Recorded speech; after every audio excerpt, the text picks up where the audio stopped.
네, 코로나 사태 이후에 가장 안전하다고 여겨지던 금 가격이 최근 들어서 1,900달러에 바짝 다가섰습니다. 자, 반면에 제이닷컴 버블 붕괴 우려가 제기가 됐던 테슬라라든지 팡 그리고 마가 종목들 이른바 슈퍼스탁 주가는 급락하는 반대 모습을 나타내고 있는데요. 국제 금 가격이 치솟는 것이 과연 이런 슈퍼스탁을 비롯한 제2의 닷컴 버블 붕괴의 전주곡인지 오늘은 이 문제를 진단해보는 시간 마련했습니다. 한국경제신문의 한상춘 논설위원 자리하셨습니다. 안녕하십니까? 네, 안녕하십니까? 네, 위원님 먼저 오늘 뉴욕 증시의 움직임이 굉장히 중요한데 그 의미부터 좀 짚어보고 갈까요? 네, 사실 이달 들어서 6월 말을 기점으로 해서 미국의 소위 슈퍼스탁이라는 테슬라, 빵주, 마가 3월 중순부터 세계 증시를 이끌었죠.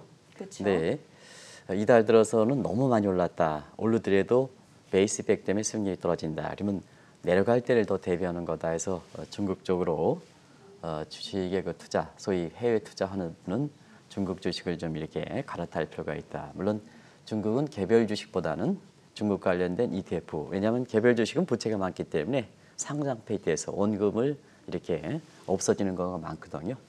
그런 쪽으로 유대했습니다는. 역시 오늘도 닷컴 버블에 대한 우려가 제기되면서 미국의 그 슈퍼스탁이라 하는 그런 주식일수록 떨어졌다 이렇게 됐습니다. 어제 이제 그런 말씀을 드렸죠. 오늘 그 장세 대정의 견해에 대해서는 좀 다소 다른 시각을 좀 말씀드리겠는데요. 실적치 대비해서 예상치 대비해서 실적치는 좋게 나오더라도 네. 또 하나의 변수는 테슬라라든가 이런 쪽이 버블이 있거든요.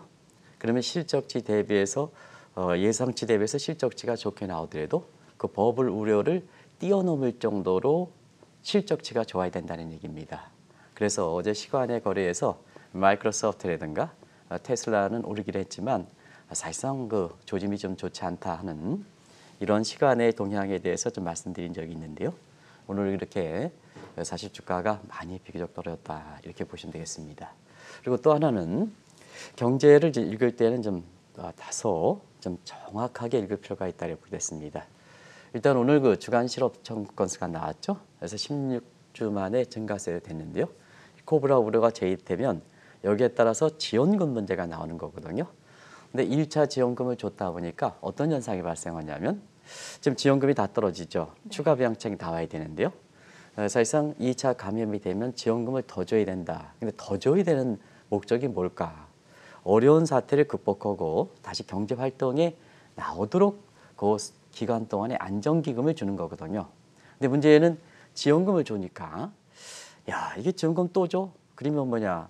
이 사실 코로나 여부와 관계없이 내가 경제 활동에 복귀하지 않고 오히려 실업 상태로 계속해서 이렇게 두면 사실 지원금 주는데 내가 경제 활동에 애써서 할 뻔하냐. 이게 코브라 이펙트거든요. 네. 옛날에 그 인도가 영국 식민지에서 코로나 개체수가 증가하니까 결국 코로나 개체수를 이렇게 잡기 위해서 코로나 개체 가면 지원금을 주겠다. 네, 코브라 효과요? 예예예. 근데 이제 그러다 보니까 코로나 줄이기권은 더 증가한단 말이에요. 왜냐하면 코브라 지원 소수를 갖다 오면 기르거든요. 아, 네. 지원금을 받기 네, 위해서. 네. 일부러 기른다는 얘기죠. 말씀이시죠. 그런 사태가 우려되기 때문에 오늘 월가에서는 추가 경기 부양 문제를 두고 코브라 이펙트에 대한 얘기가 많이 나왔거든요. 결과적으로 보면 추가 부양하는 문제가 자꾸 지연되는 겁니다. 이 문제에 논란이 되냐 보니까 지원금 주는 게 경제활동 재개에 도움되지 않는다는 얘기입니다. 그럼 줄 필요가 없는 거죠. 이런 문제 가지고 논란이 되다 보니까 자 주간 실업 정가선 증가해 고용지표는 감소해 추가 지원 문제는 안 나와 하다 보니까 오늘 주가가 떨어진 배경이다 하는 것을 말씀드리겠습니다. 그리고 오늘 뭐니 해도 또 하나의 관심은 국제금값이죠. 오늘 국제금값이 제가 일어나서 미국의 이렇게 금융시장을 볼 때가 새벽 1시 정도인데요. 네. 이때 그 국제금값이 온스당 1,897달러까지 올라왔습니다. 1,900달러까지 갔죠. 네. 그래서 2011년 11월 때 1,920달러 이후에 사실상 그 가장 높은 수준까지 올라왔다. 마감에는 조금 이렇게 드러냈지만 그리고 또 한 가지는 오늘 금값보다 더 관심 있는 게 은값입니다. 오늘 은값 차트를 이렇게 그래프 보면 굉장히 치솟아서 올라가는 모습을 한번 보실 거로 이렇게 보이는데요. 네. 통상적으로 이렇게 국제 금값과 그다음에 사실 그 은값이 이렇게 올라가면 그동안 버블이 많이 꼈던 지금의 이제 슈퍼스탁 주식이죠. 이런 주식과 관련돼서 이게 버블이 붕괴되는 게 아니냐 하는 이런 우려가 나오는 거거든요. 그래서 월가에서 보면 이달 들어서 계속해서 제2의 닷컴 버블에 대한 문제를 계속해서 시청자 여러분한테 언급해드리고 있는데요. 미리 대비하시라는 얘기입니다. 떨어지기 전에 그런 우려가 나오니까 자 많이 올라갔을 때 차익을 실현해라. 슈퍼스탁분이 갈 것이 밖에 없다 하는 얘기가 아니고 이미 많이 이렇게 3월 중서서 올라왔으니까 좀 이익을 실현해 줍시다. 균형 시각에서 너무 욕심을 부리지 말고 일부 사람들은 슈퍼스탁분이 갈 것이 없다 하지만 이렇게 앞으로 더 간다 하더라도 그만큼 올라온 부분에 대해서 좀 차익을 실현해 줍시다 하는 이런 측면인데요. 오늘 그 월가에서 보면 테슬라라든가 이런 주가가 좀 많이 떨어지다 보니까 그런 우려가 제기된다 이렇게 됐습니다. 네, 국제 금 가격은 올라가고 테슬라라든지 팡, 마가 같은 슈퍼스탁은 하락하고 있는 지금의 현상이 경기와 증시에 또 한 차례 변곡점이 올 수 있다는 시각이 제기되던데 이는 어떻게 보십니까? 요즘 그 변곡점 얘기는 많이 나오죠. 네. 그래서 6월 말에 기점으로 해서 상당히 변곡점, 전환점이다 이런 표현을 쓰는데요. 오늘 가장 이렇게 많이 올랐던 이렇게 슈퍼스탁 주가가 떨어지고 그다음에 가장 안전한 금값과 은값이 이게 치밀다 보니까 사실 그 금값이 반등 급등하고 이렇게 슈퍼스탁 주가 급락하다 보니까 다시 경기와 증시와 관련해서 2차 논쟁이 일고 있다 이렇게 보이겠습니다. 네. 그럼 1차 논쟁은 잘 아시겠죠? 일단 경기부터 말씀드리겠습니다.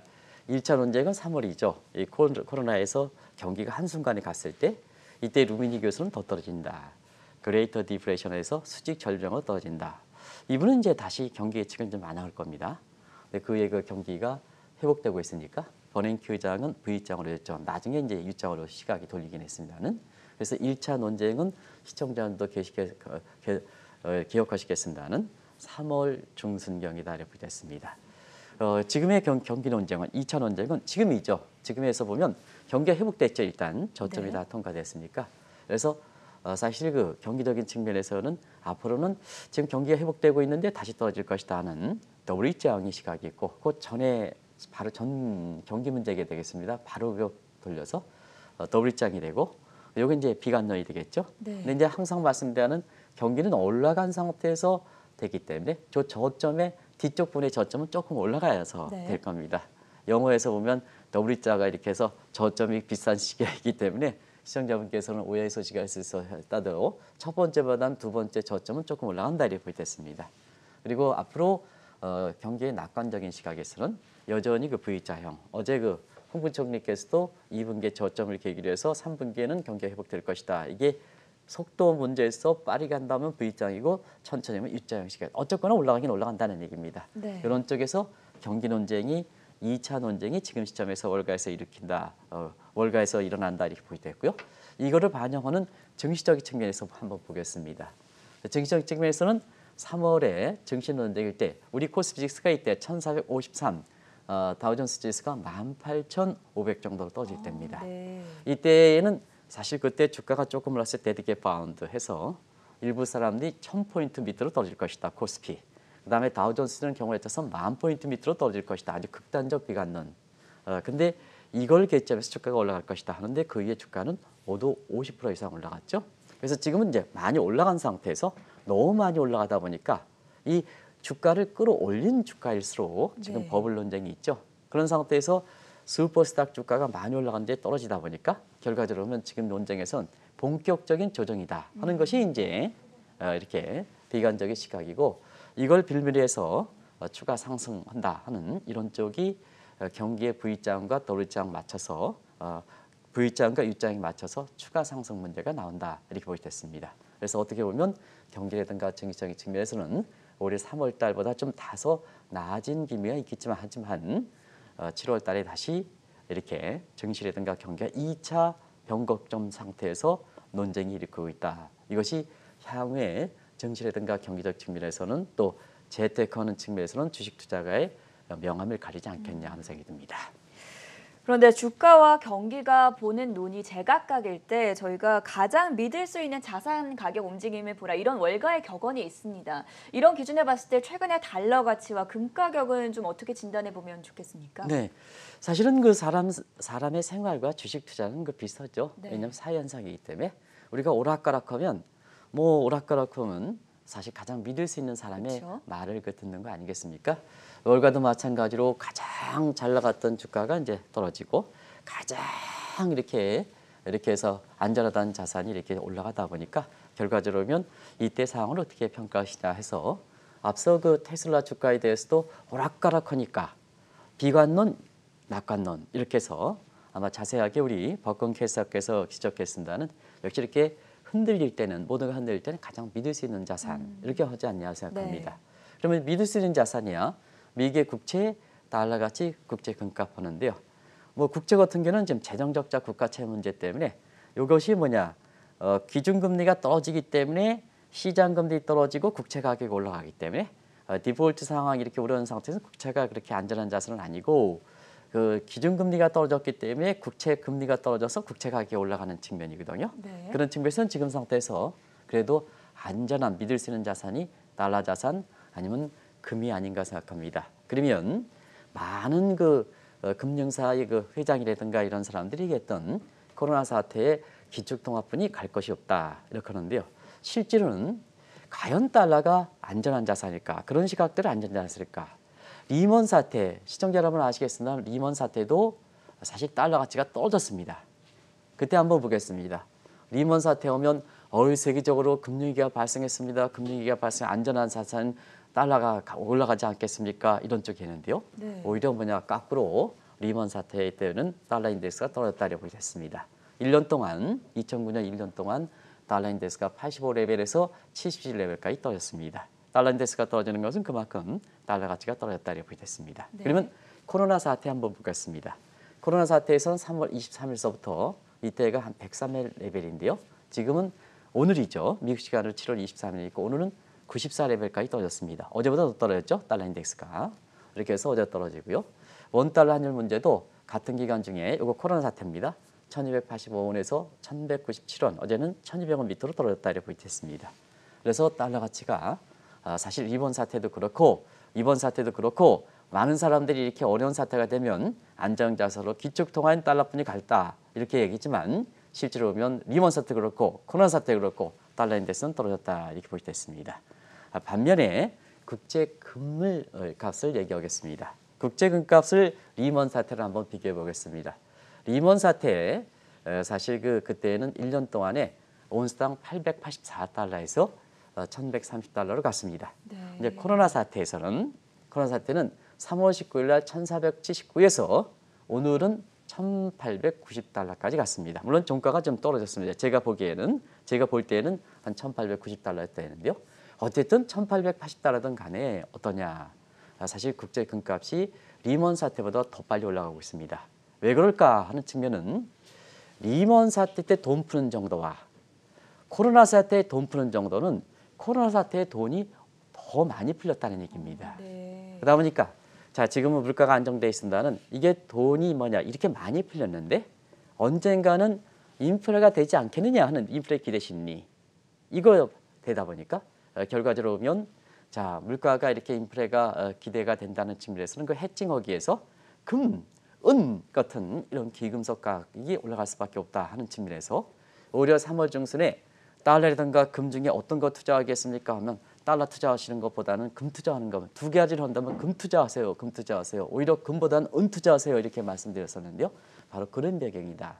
실제로 리먼 사태를 비교해 봤을 때 아주 정확하게 지금의 시장 흐름이 비정상이다 하던 게 정확히 들어맞고 있다 이렇게 보시면 되겠습니다. 그것이 사실 시장 참여들이 그만큼 정확한 사람들이다 하는 걸 말씀드리겠습니다. 그런데 위원님 여기서 좀 궁금한 점이 달러와 금 모두 비슷한 안전자산으로 평가가 되지 않습니까? 그런데 왜 이렇게 정반대의 움직임을 보이고 있는 걸까요? 코로나 사태의 특색 때문에 그렇죠. 네. 우리가 알려진 리스크는 정형화된 룰에 의해서 옵니다. 이 코로나 사태 같은 경우에는 사실 뜻하지 알려지지 않는 리스크였지 않습니까? 그렇죠. 알려지지 않는 리스크에 과거의 경험이라든가 과거의 이론을 갖고 들이대면 사실 틀리게 나오는 거죠. 리스크 관리에. 그런 측면에서 보면 시청자 여러분 아시겠지만 코로나라는 것은 종전의 방역 체계에서 설명할 수 없는 소위 뉴노멀 이렇게 리스크에 해당되죠. 정확히 표현하면 뉴노멀 어둠 국면 디스토피아 문제에 해당됩니다. 그래서 nobody knows that. 그러다 보니까 노아디 놓았으니까 앞길이 어떻게 갈지 모르겠다 하니까 유동성부터 확보하는 거죠. 네. 유동성부터 확보하니까 전 경제 주체들이 그것도 국가에서 유동성을 확보하는데 가장 이렇게 해서 이러다 보니까 페드 입장에서 유동성부터 풀어준 거죠. 근데 그 유동성을 경색하는 국면이 워낙 규모가 크다 보니까 페드 입장에서는 중앙은행을 포기하고 정크 펀드까지 매입해주겠다 하는, 그래서 중앙은행이 포기할 정도로 무제한으로 달러 공급한 거죠. 그런 거죠. 이게 달러 유동성이다. 근데 문제는 달러 경색 현상이 됐을 때는 달러 가치가 사실상 뭐냐, 달러 가치가 강세가 되지 않겠냐는 종전의 시각인데요. 이걸 무제한으로 풀어지다 보니까 어떠냐, 기대 심리가 인플레가 되면서 금값이 올라가는 데가다 이렇게 보겠습니다. 그걸 좀 자세하게 디페지를 이용해서 설명드리도록 하겠습니다. 우리가 보면 3월 초 달러 경색이죠. 그러면 이제 누구나 달러 강세, 그다음에 달러 가치가 올라가지 않겠느냐? 그래서 금융사의 CEO라든가 회장께서 달러 값뿐이 갈 게 없다 이렇게 얘기하는데요. 사실 그때 당시에는 자 3월 중순에서는 달러 가치가 경색이다 보니까 페드가 돈 풀기 전에는 자 그때 당시에 코로나 사태에선 가장 지금 처분한다 그러면 믿을 수 있는, 자 내가 만약에 코로나가 극한적 상황에서 처분 유동성을 확보해야 되는데요. 페드의 돈은 도착하지 않고 이때에서 보면요 가장 안전한 자산을 팔아야 되지 않습니까? 가장 안전. 그래서 그때 당시에는 금을 처분하는 데서 금값 떨어졌다. 그리고 그때 달러 경색 현상이니까 달러 가치가 올라갔다. 그러다 보니까 판단 미스하는 거죠. 자 금값이 떨어져? 그 금값은 계속해서 떨어질 것이다. 달러 가치가 올라가? 그러다 보니까 달러뿐이 믿을 게 없다. 이렇게 해야 되는 거죠. 그런데 페드 입장에서 돈을 왕창 풀어버리니까 이제 달러 유동성은 풀어진 거죠.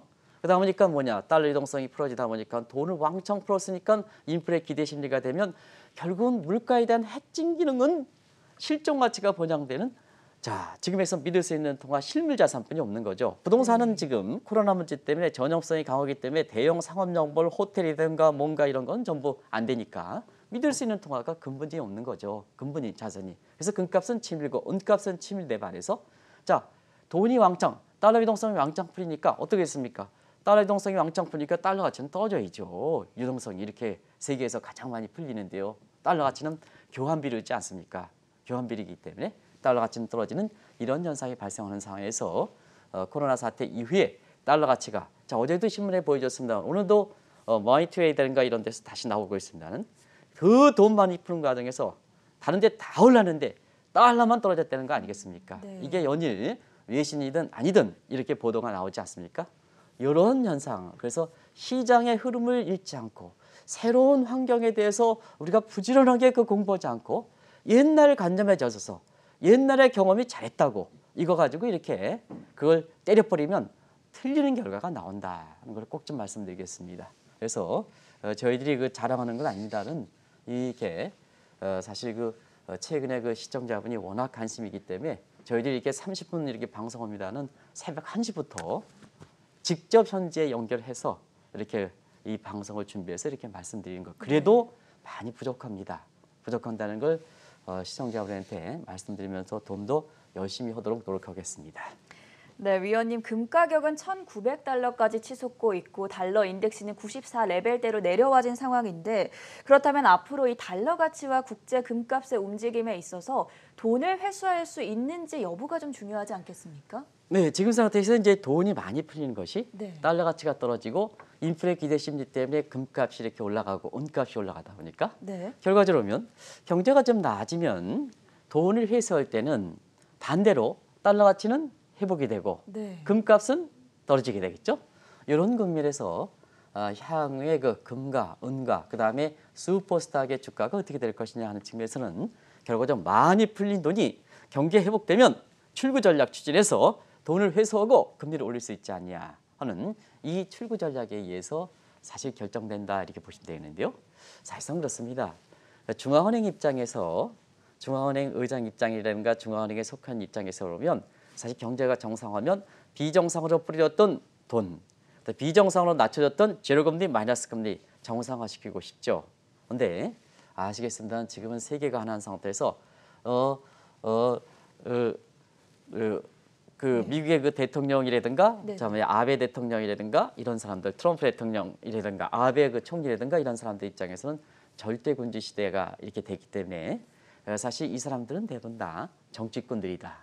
정치꾼 입장에서는 돈을 회수하고 금리를 올리면 표심이 떨어지겠죠. 그래서 출구 전략의 추진이 쉽지가 않다는 얘기입니다.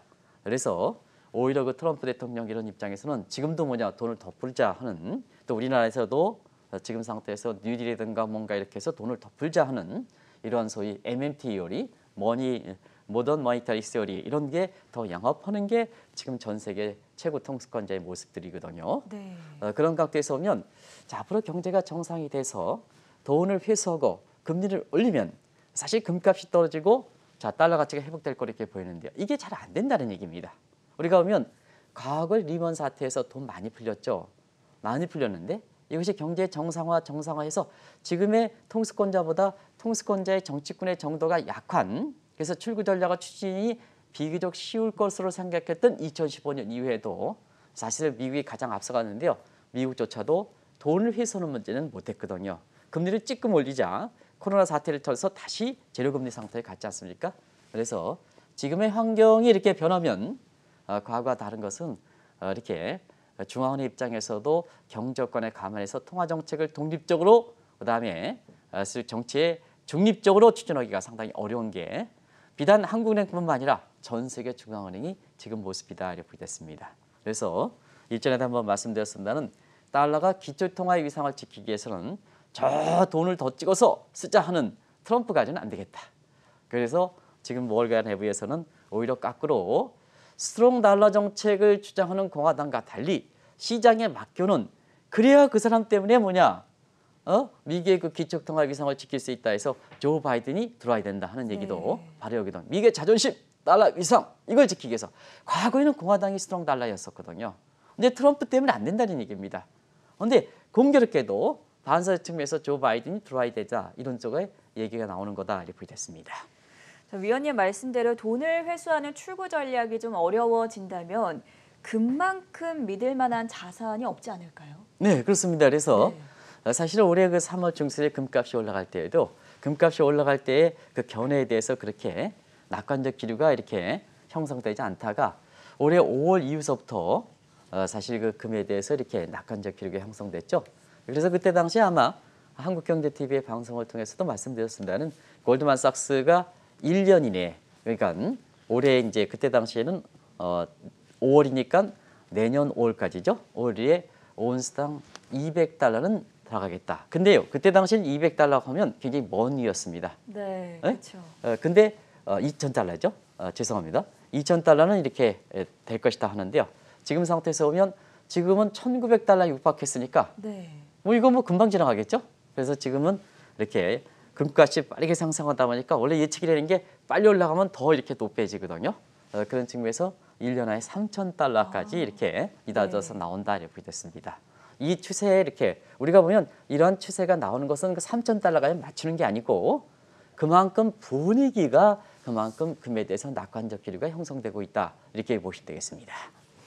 지금과 비슷한 상황이 아마 2011년이 아닐까 싶은데 금 투자자들 입장에서는 그때의 악몽이 좀 재현되는 게 아닐까 우려도 나오고 있습니다. 네, 어제는 제가 이렇게 경기도 그 분당에 가서 네. 이렇게 그 강의를 이렇게 들은 사람들과 이제 했는데요.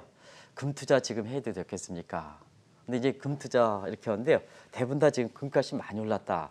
근데 지금 투자해도 괜찮으냐 하는 이런 쪽의 얘기를 많이 말씀드리더라고요. 그런 분들이 굉장히 경험들이 많으신 부분이고 많으신 분들인데요. 왜 그럴까? 그런 분들이 그렇게 얘기하는 것은 아마 2011년 악몽 때문에 그런 게 아닌가 생각합니다. 네. 그때도 이렇게 미국에서 오면 재정 적자 확대, 국가 채무의 상환 증대, 그래서 상환이 이렇게 꽉 찼으니까 재정 지출을 더 이상 못 하거든요. 이건 한도가 허용했던 것이 꽉 찼으니까 뭐냐? 다음부터는 재정 지출을 천천히 줄이는 게 아니라 한도가 찼으니까 이거 풀어주지 못하면 그냥 떨어지겠죠. 그래서 그때 피스칼 크리프, 재정 절벽이라는 얘기가 나온 겁니다. 네. 그러다 보니까 S&P가 세계 3대 신용평가기관의 하나인 S&P가 미국의 트리플 A 등급의 최상위 등급을 한 등급 떨어뜨렸죠. 그러다 보니까 지금과 마찬가지로 달러 위상이 떨어진다 하는 측면에서 자, 달러 위상이 떨어진 측면에서 기축통화 역할을 못할 때는 어떻게 되느냐? 결국 금뿐이 갈지 없느냐. 그래서 이때 당시에 WTO의 그 총재였던 로버트 졸릭이라든가 지금은 사이가 갈라졌습니다는 그때 공화당 후보인 미트 롬니 후보가 근본이 이제 얘기를 했습니다. 네. 이때 모 이렇게 은행에서 사실 온스당 2011년 11월 달에 온스당 1,920달러 가니까 3,000달러 가지 않겠느냐 하는 쪽에 얘기를 했거든요. 근데 이것도 이제 나중에는 제가 모 시중은행 이렇게 했는데요. 나중에는 구체적으로 명칭을 좀 이렇게 말씀드리도록 하겠습니다. 어제도 이제 기축통화 달러뿐이 갈 곳이 없다 이렇게 얘기하니까 그 증권사라든가 금융사의 회장이 누구냐 이렇게 문의해보는 분이 있습니다. 네. 그래서 제가 이해관계를 떠나서 공영방송이니까 경우에 따라서는 앞으로는 증권사라든가 금융사의 명칭도 좀 아주 필요한 것은 밝혀야 될 필요가 있습니다. 그래서 어제도 그렇게 문의해 오시는 분이 있어가지고 시청자분의 정확한 지식을 하기 위해서 앞으로는 금융사라든가 CEO에 이런 쪽에 문제가 되는 것은 명칭은 밝힌다 하는 것을 좀 말씀드리겠습니다. 어쨌든 그때 사실 그 시중은행이 3,000달러 간다. 그리고 그때 당시 한국은행 입장에서도 이렇게 김증수 총재가 금을 96톤을 더 샀죠. 근데 금값이 확 떨어졌지 않습니까? 네. 그래서 그때 악몽 때문에 지금의 그 금투자에 대해서 많이 올라가고 앞으로 인플레 기대 심리가 있기 때문에 금이 더 올라간다 이렇게 하면 사실상 금을 더 투자해야 되지 않느냐. 또 일부 은행 PB라든가 그런 거 더 권유하는 사항이 있는데요. 두 가지만 말씀드리겠습니다. 기술주, 슈퍼스탁 주식도 자 이달 들어서 주가가 많이 올라갔기 때문에 올라가면 베이스 빅된 수익률이 예를 들어서 자 다우존스 지수가 1001대 1000포인트와 1001대 1000포인트는 수익률이 1001대 1000포인트는 100%라. 근데 만에 올라갔을 때 1000포인트는 10%뿐이 안 된다. 그러면 어떻게 하느냐? 그러면 밑으로 떠지는 거에 대비해야죠. 슈퍼스탁 주식이 많이 올라간 상태에 더 올라갑니다. 그뿐이 올라갑니다. 이거는 균형적 시각이 아니다 하는 걸 말씀드리겠습니다. 그런 각도에서 말씀드린다. 그래서 이미 금 가격 같은 경우는 많이 올라갔다. 더 올라갈 수 있습니다. 근데 수익률은 적어집니다. 그래서 뭐냐? 밑으로 떠질 것을 대비하는 측면이 있는데요. 사실 금이라는 건 독과점 시장을 이렇게 구성하기 때문에 변동성이 굉장히 심해지죠. 그래서 금을 투자할 때 실물은 비용이 많이 들어가십니다. 실물은 비용이 많이 들어가고요. 리스크에 노출되어 있습니다. 그런 것을 이제 감안해 주는 것이 금 투자할 때 우리가 금 투자하면 금에 투자해서 돈 버는 것을 금테크라 하면 네. 전에 거도 금테크라 하면 안 됩니다. 알겠습니다. 그래서 금과 관련돼서 이렇게 하면 제가 2004년 7월 달에 모 시중은행에 금에 관련해서 골드뱅킹을 장착시켜준 인물인데요. 네. 사실 이 골드뱅킹은 금과 관련돼서 수익을 왔다 갔다 하는 이런 소위 금테크가 다른 용어다 이렇게 됐습니다. 그래서 실물을 투자하는 것을 유럽식 골드뱅킹이라고 하고 실물은 없지만 그 관련돼서 이렇게 우리 금과 관련된 DLS라든가 대표적인데요. 금과 관련된 ETF라든가 이런데요. DLS는 파생 상품이기 때문에 굉장히 복잡하다.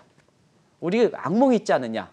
이게 밴드폭을 줘서 고기가 지나면 수익률이 해서 플러스 알파 주고 이거 벗어나면 원금이 날아지는 네. 이거는 상당히 어렵다. 그래서 최근에 관련해서는 금에 대한 실물 투자보다는 금과 관련된 아주 쉬운 투자, ETF 투자 이런 것을 좀 권해드리겠습니다.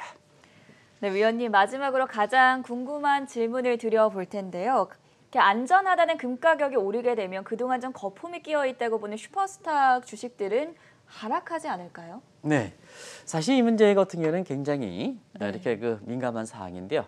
그래서 뭐 주식이라는 게 어떻게 갈 수는 없는 거죠. 그래서 아주 정도를 갖고 기본이고 상식적으로만 가면 된다. 네. 많이 올라온 거에 추적하지 말고 많이 올라온 거는 차익을 신호하고 상대적으로 덜 올라오는 거를 이렇게 매입하는 게 이달 지난 6월 말에 방송에서도 시청자 여러분 기억하시겠습니다는 미국 주식이 나쁘다는 게 아니다. 근데 너무 많이 올라갔다. 그래서 차익을 신호하고 중국 주식을 좀 매수해 줍시다. 그런데 중국은 개별의 기업들의 부채가 많기 때문에 미국은 개별 주식을 선호하지만 중국은 ETF 같은 중국과 관련된 금융상품을 하시는 것이 오히려 기업 부채가 많은 상태에서 한국에서 바이오업체 같은 경우는 일단 오물딱조물딱한 주식으로 이렇게 많이 사시거든요. 네. 근데 중국에 그런 식으로 사면은 굉장히 부도 처리돼서 원금이 악화증되는 이런 쪽이 있다 하는 측면에서 중국 관련해서 개별 주식보다 금융상품을 좀 이렇게 권해드렸거든요. 그런 각도에서 투자하시면 되지 않느냐 하는 생각이 듭니다.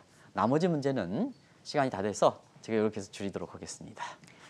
네, 국제 금 가격은 1,900달러에 육박을 하고 있고 테슬라라든지 카카오 그리고 빵마가 같은 꿈의 주식들은 제2의 닷컴 버블 붕괴 신호에 따라서 하락하고 있다는 점에 대해서 긴급하게 진단을 알아봤고요. 지금까지 한국경제신문의 한상춘 논설위원과 함께했습니다. 말씀 대단히 고맙습니다. 고맙습니다.